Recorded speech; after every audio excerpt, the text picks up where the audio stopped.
পক্ষ থেকে শুভেচ্ছা গ্রহণ করবেন।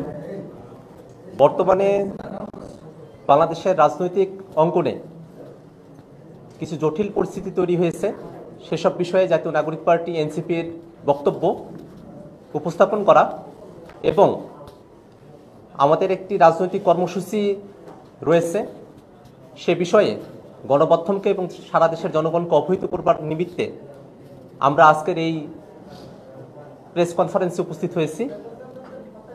আপনাদের অনুমতি পেলে আমরা আনুষ্ঠানিকভাবে আমাদের যে বক্তব্য, লিখিত বক্তব্য, সেটা আমরা পাঠ করে শোনাব। শুরু করছি।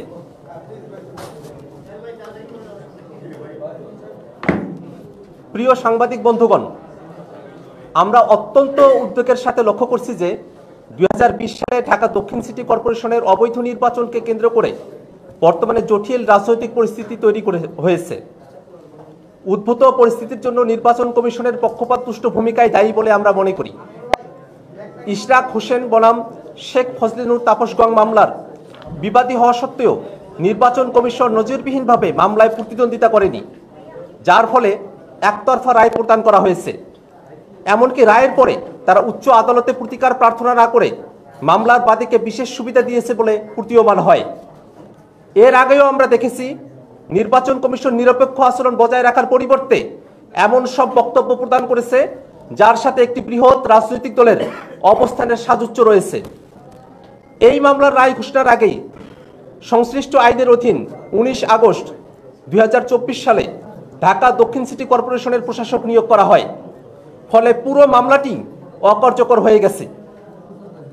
রায় ঘোষণার পর গেজেট প্রকাশের বিষয়ে নির্বাচন কমিশন আইন মন্ত্রণালয়ের মতামত চাইলেও মতামত প্রদানের পূর্বেই তড়িঘড়ি করে রাতের আধারে গেজেট প্রকাশ করা হয়। এ বিষয়ে নির্বাচন কমিশনের সার্বিক ভূমিকা স্পষ্টতই পক্ষপাতমূলক। উল্লেখ্য, বর্তমান নির্বাচন কমিশন অবৈধ ও ফ্যাসিবাদী আওয়ামী লীগ সরকার প্রণীত প্রধান নির্বাচন কমিশনার ও অন্য নির্বাচন কমিশনার নিয়োগ আইন 2022 অনুযায়ী গঠিত, যা সে সময় ফ্যাসিবাদ বিরোধী সকল রাজনৈতিক দল ও পক্ষ প্রত্যাখ্যান করেছিল। এতদ সত্ত্বেও আমরা বিস্ময়ের সাথে লক্ষ্য করছি যে নির্বাচন ব্যবস্থা সংস্কার কমিশনের প্রস্তাবনার আগেই নির্বাচন কমিশন গঠন করা হয়েছে। ফলে বিদ্যমান নির্বাচন কমিশনের কার্যক্রমে সংস্কার কমিশনের প্রস্তাবনার প্রতিফলন ঘটবে না বলেই প্রতীয়মান হচ্ছে। যেমন, পলাতক ও মানবতা বিরোধী অপরাধে অভিযুক্ত ব্যক্তিদের নির্বাচনে অংশগ্রহণে নিষেধাজ্ঞা আরোপ সংক্রান্ত সংস্কার কমিশনের প্রস্তাবকে নাকচ করেছে বিদ্যমান নির্বাচন কমিশন। এর ফলে এই কমিশনের উপরে আস্থা রাখা সম্ভব নয় বলেই আমরা মনে করি। একই সাথে আমরা লক্ষ্য করছি যে জনপ্রতিনিধি না থাকায় নাগরিক সেবা প্রদান মারাত্মকভাবে ব্যাহত হচ্ছে এবং সামাজিক সুরক্ষা উদ্যোগগুলো বাস্তবায়নে প্রতিবন্ধকতা তৈরি হয়েছে।